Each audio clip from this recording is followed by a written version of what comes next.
Hi friends आपण मैंने समस्ते निश्चित भाव में मधुआ पेंशन योजना विषय जानते मधुआ पेंशन योजना को नहीं आसी आउ एक बहुत बड़ अपडेट। नमस्कार दर्शक बंधु आपण मैंने देखुं एमकोडिया टेक आज वीडियो माध्यम आपण मैंने मधुआ पेंशन योजना पीड़ित विषय आज की जुग जुग धरिकी जो पेंशन मिल कहते तो ये पेंशन मिल कि ना जदि मिल केबे मिलिबो तार डेट मेंशन करा जाउछि जे 3500 टंका लेखा मिलिबो। तो से विषय संपूर्ण डिटेल्स जानिबा बंधुगण जेमिति कि आपण माने जानिचंती भर्ता टंका पाइबा को हेले एथिरे आपणकर सहमत रहिबा निहाती दरकार। आज विषय संपूर्ण डिटेल्स आपण मान को कहिबी मधुआ पेंशन योजना कौन एवं केउ मान को मिलबा दरकार। ओडिशा सरकार द्वारा चालित रहितिबा सबुले किछि ना किछि मिछ कथा ही कहीकि लोक मान को भंडौचंती जेमिति कि मधुआ पेंशन योजना को आज की वर्षे ही गलानी तो वर्षे भितर थरे कि ही मिली नहीं 3500 टंका जो प्रचार करचंती एथिरे कौनसी प्रकार काहाकू मिली नहीं। एई योजनारे अर्थ जे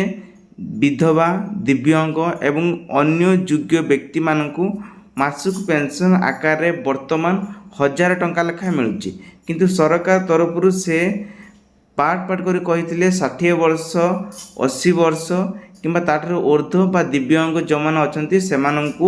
लिस्ट अनुजाई 3050 टंका मिले बोली कही तेणु केउ माने एथिरे लाभ पाइबे जो मैंने मधुआ पेंशन योजना जड़ित रही हितकारी माने किंबा हैंडिकेप अच्छी आउ केउ मानकर विधवा अवस्था अच्छा ता विषय जानिबा। देखो प्रथम कथा है वृद्ध व्यक्ति विधवा महिला दिव्यांग व्यक्ति कोष्ठी रोगी HIV किंबा एड्स प्रभावित व्यक्ति माने एई योजनारे लाभ पाइबे मधुआ पेंशन योजना। एथिरे बहुत सारा लोक माने अछंती अप्लाई करूचंती सेमानकर डिफॉल्ट हो जालची केमानकर पेंडिंग रहउची तो सही तुरंत मु गोटे सजेशन देमी आपण माने सीधा ब्लॉक जांतु ब्लॉक रे इंचार्ज जो मैंने अच्छा तो से सहित जोगाजोग करेंगे डायरेक्टली आप फेस टू फेस कथा हेबे नहले आपणकर सरपंच को द्वारा ही कराई पारे। तापरे देखंतु कहा जायछि जे भर्तार गोटे योग्य थाए जेमति कि केते टंका एथिरे आपनको मिलिबो बयसर योग्यता अनुसार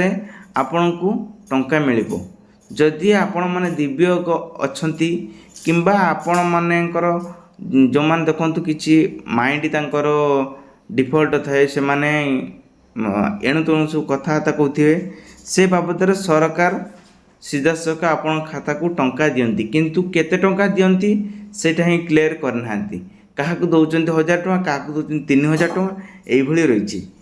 देखंतु भर्ता मिलबार टंका कारण कौन देखंतु सरकार निर्देश अनुसार प्रत्येक मासरे निर्दिष्ट पेंशन आकार हितकारी एकाउंट को टंका पठाऊँगी एथिरे जो माने सब अच्छी तो से टंका मिलिबो जो मानकर ना नहीं तो से माने एथिरे टंका पाइबे नहीं जहाँकि बहुत सारा लोक मानकर द्वंद्व सृष्टि होती जे यही टंका आमे केमिति पाइबा आमे बारंबार अप्लाई करूछु आमु कौन पाई मिलू नहीं तो ये बाबद रे ये वीडियो सरकार सूचना देइछंती जेमिति कि टंका आसीछि किंबा आपण माने पाउ नाहांती तो सांग माने जेमिति कि टंका किभली आपण माने चेक करि परबे आपणको पेंशन टंका आसीछि कि नाही आपण मानको एटी चारोटी ऑप्शन रही किछि लोक अछंती बैंक पासबुक को अपडेट करके मध्य देखि परिबे जो मानकर एटीएम अछि से माने मिनी स्टेटमेंट को जाइकी आपण माने सेठी चेक करि परिबे किछि लोक अछंती बैंक रो कस्टमर सह जोगाजोग करिके आपण माने मध्य देखि परिबे एवं जनसेवा केंद्र को जाइक मध्य सेठी ऑफिशियल साइट रे देखि परिबे। सबुठु बेटर अच्छी दुईटी ऑप्शन प्रथम कथा है जदि पासबुक अपडेट करुँच ताले सब डिटेल्स जानीपारे नले एटीएम रे जाइकी मिनी स्टेटमेंट देखिके आपण माने जानीपारे। बर्तमान आम जानिबा जड़े योग्य कि नयोग्य ये सब को निजको निज तो भाविदेना हेनी आमको टंका मिल से कौन कौन आप डॉक्यूमेंट लगे कौन करिया द्वारा हम तो ये वीडियो माध्यम आपण मानक कहबी। दर्शक बंधु निर्दिष्ट ग्राम्य अंचल आपणकर ब्लॉक कार्यक्रम किंबा जनसेवा केंद्र जाई आवेदन करें।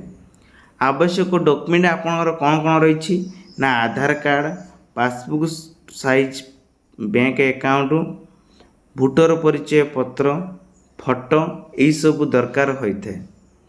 ତାପରେ ସବୁଠୁ ଗୁରୁତ୍ୱପୂର୍ଣ୍ଣ କଥା କ'ଣ ନା ଆପଣମାନେ ସରକାରୀ ଘୋଷଣା କରିଥିବା ଅତ୍ୟଧିକ ସୂଚନାକୁ ମାତ୍ର ଅନୁସାରେ କରନ୍ତୁ। ଆପଣ ହାଇଲାଇଟ୍ ହେଉଛନ୍ତି ଆଉ ଏହାକୁ ବହୁତ ଚର୍ଚ୍ଚିତ କରିଦେଉଛନ୍ତି, ଯାହାଫଳରେ ଲୋକମାନେ ହଇରାଣ ହେଉଛନ୍ତି। ଯେଉଁଟା ଠିକ୍ ବୁଝୁଛନ୍ତି ସେଇଟା ହିଁ ଭଲ ଭାବରେ ବୁଝିକି 2-3 ଜଣଙ୍କୁ ପଚାରନ୍ତୁ, ତାପରେ ଯାଇ ଆଗକୁ ବଢ଼ନ୍ତୁ। ବନ୍ଧୁଗଣ, ଏହି ଭିଡ଼ିଓରେ ମଧୁବାବୁ ପେନ୍ସନ୍ ଚୁଆଁରେ କେମିତି ଜଡ଼ିତ ସମ୍ପତ୍ତିର ସୂଚନା ରହିଥିଲା। ଭିଡ଼ିଓଟି ଆପଣଙ୍କୁ କେମିତି ଲାଗୁଛି ଲାଇକ୍, ସେୟାର, କମେଣ୍ଟ କରିବେ ଏବଂ ଚ୍ୟାନେଲକୁ ନୂଆ କରି ଆସିଥିଲେ ଚ୍ୟାନେଲ ସବସ୍କ୍ରାଇବ୍ କରି ପାଖରେ ଆସିଥିବା ବେଲ୍ ଆଇକନ୍କୁ ପ୍ରେସ୍ କରନ୍ତୁ ଆଗାମୀରେ ଭିଡ଼ିଓ ଏଇଭଳି ନୂଆ ନୂଆ ଇନଫର୍ମେସନ୍ ପାଇବା ପାଇଁ।